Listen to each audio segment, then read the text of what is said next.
Olá, sejam bem-vindos. Hoje, nosso papo vai além da mesa de cirurgia. A gente vai mergulhar nas possíveis complicações de procedimentos urogenitais, mas com um foco especial na jornada da recuperação. Porque, no fim das contas, é nesse período que o sucesso de uma cirurgia é realmente definido. Vamos lá? Essa é a grande questão, não é mesmo? A equipe cirúrgica fez a sua parte, o procedimento acabou. Mas e agora? A gente tende a pensar que o mais difícil passou, só que a verdadeira batalha pela recuperação, na verdade, está só começando. É nesse e agora que a atenção aos detalhes e o conhecimento fazem toda a diferença para que um sucesso não vire um problema mais tarde. Para a gente entender bem esse caminho, vamos organizar a conversa em 4 etapas. Primeiro, o alicerce de tudo, a preparação para a cirurgia. Depois, a vigilância total nos cuidados pós-operatórios. Na sequência, o momento mais tenso, como identificar e lidar com as complicações. E por fim, vamos juntar as peças e ver o que realmente garante um final feliz. Ok, vamos começar do começo, a preparação. Pode até parecer só um aquecimento, mas na realidade é o passo mais importante para diminuir os riscos lá na frente. O sucesso da recuperação, acredite, começa muito antes do bisturi sequer tocar no paciente. E como se constrói essa base sólida? Bom, são 3 pilares essenciais. Primeiro, uma avaliação clínica geral, super completa, para entender o quadro do paciente como um todo. Segundo, aqueles exames de laboratório-chave, como hemograma e função renal, para a gente ter uma fotografia exata de como o corpo está por dentro. E o terceiro, que é fundamental, a estabilização. Isso significa corrigir desidratação, desequilíbrios, deixar o paciente o mais redondo possível antes de ir para o centro cirúrgico. E essa frase resume perfeitamente a ideia.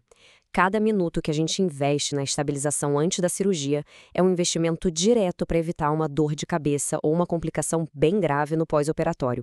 É a diferença fundamental entre ter que apagar o incêndio e simplesmente evitar que ele comece. Certo, paciente preparado, cirurgia feita, agora a gente entra na fase dos cuidados pós-operatórios. E aqui, o sucesso é sinônimo de vigilância constante, que se apoia em outros 3 pilares importantíssimos. E o primeiro pilar é o controle da dor. Olha, a dor não é só uma questão de sofrimento, viu? Ela causa reações no corpo que podem literalmente sabotar a recuperação. O que se costuma fazer é combinar opioides com dipirona.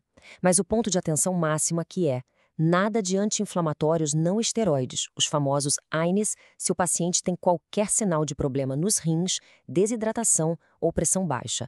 É um detalhe que faz uma diferença gigantesca. O segundo pilar, monitoramento contínuo. Não dá para simplesmente assumir que está tudo bem só porque a cirurgia acabou. É essencial continuar de olho na função dos rins e no hemograma nos dias seguintes. Por quê? Para a gente pescar bem no comecinho qualquer sinal de retenção urinária, que é algo que pode levar a problemas bem sérios, como até o rompimento das suturas. E o terceiro e último pilar desta fase, o uso inteligente de antibióticos. A lógica aqui não é dar antibiótico para garantir, pelo contrário. O ideal é usar só quando tem suspeita forte ou, melhor ainda, confirmação de uma infecção, de preferência com base numa cultura. E a escolha do remédio também é vital. A gente precisa fugir de agentes que podem ser tóxicos para os rins, como os aminoglicosídeos, e dar preferência a opções mais seguras, como penicilinas e cefalosporinas.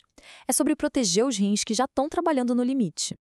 Mas vamos ser realistas. Mesmo com todo o cuidado do mundo, complicações podem acontecer. É nessa hora que a gente precisa saber reconhecer os sinais de alerta o mais rápido possível. Agir rápido aqui é o que define o resultado. E dentre todas as possibilidades, o material de origem destaca 2 riscos principais. 2 cenários que exigem atenção máxima e, claro, ação imediata. Entender a diferença entre esses 2 é fundamental. De um lado, a gente tem um agravamento da função renal. Isso aqui é muitas vezes uma consequência direta daquela fase de preparação. Se a estabilização não foi perfeita ou se a doença inicial já era muito grave, o problema vai aparecendo aos poucos. Já do outro lado, a gente tem o uroperitônio. Isso não é progressivo, não. Isso é uma emergência aguda. É uma falha mecânica, uma ruptura na sutura que deixa a urina vazar para onde não devia. Então, o que é exatamente esse tal de uroperitônio? A definição é bem direta. É o vazamento de urina para dentro da barriga, na cavidade abdominal. A causa mais comum depois de uma cirurgia é a deiscência, ou seja, a abertura daquela linha de pontos na bexiga ou nos ureteres. É uma falha grave na barreira que deveria estar contendo a urina. E aqui a gente precisa ser muito claro sobre a gravidade da situação. Isso não é um probleminha. Uroperitônio é uma emergência clínica com todas as letras. Esse vazamento de urina causa um quadro de intoxicação, a uremia, uma inflamação gravíssima, a peritonite, muita dor e, se não tiver uma ação imediata, o risco de morte é real. Bom, depois de passar pela preparação, pelos cuidados e pelas complicações mais sérias, vamos amarrar tudo isso. Afinal de contas, quais são as verdadeiras chaves para o sucesso em todo esse processo? O resumo da ópera é este aqui. O sucesso se apoia em 5 ações que estão totalmente conectadas. Uma estabilização pré-cirúrgica rigorosa, sem pular etapas, um controle da dor que pensa na estabilidade do corpo, não só no conforto, um monitoramento sem pausa da função renal, que funciona como sistema de alerta, a prevenção ativa da retenção de urina e, por fim, a agilidade para perceber rápido quando algo sai do script e agir na UA. E para a gente fechar, fica uma reflexão. Vimos os grandes problemas, os riscos mais óbvios, mas nessa jornada tão complexa da recuperação, muitas vezes são os pequenos desvios, os sinais mais sutis, que avisam que um problemão está vindo por aí. Então, fica a pergunta no ar. Qual é aquele sinal discreto que, se for percebido a tempo, pode mudar completamente o desfecho de um caso? A resposta, claro, está na vigilância constante.